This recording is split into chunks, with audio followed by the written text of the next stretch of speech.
मुख्यमंत्री देवेंद्र फडणवीस आज सोलापूर दौऱ्यावर होते। सोलापूर जिल्ह्यातील स्थानिक स्वराज्य संस्थांच्या नवनिर्वाचित सदस्यांचा सत्कार यावेळी फडणवीसांनी केला। सोलापूरमध्ये आधुनिक गारमेंट पार्क तयार करणार असल्याची घोषणा यावेळी मुख्यमंत्र्यांनी केली।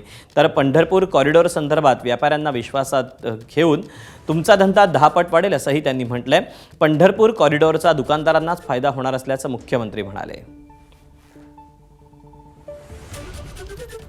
या सोलापूरला जे नाव संपूर्ण देशामध्ये मिळालं ते कापडामुळे मिळालं, टेक्सटाईलमुळे मिळालं, चादरीमुळे मिळालं, टॉवेलमुळे मिळालं, ड्रेसेसमुळे मिळालं।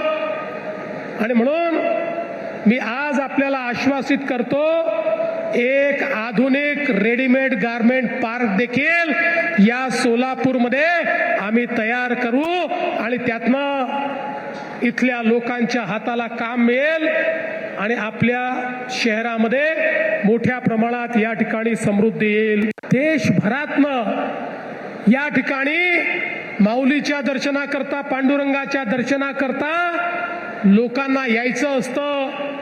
खरं म्हणजे केवळ आषाढीला नाही, केवळ कार्तिकीला नाही, केवळ एकादशीला नाही, पंढरपूरच्या विठुरायाचे भक्त इतके आहेत की लाखो लोक रोज या पंढरपूरमध्ये येऊ इच्छितात, पण व्यवस्था नसल्यामुळे येता येत नाही।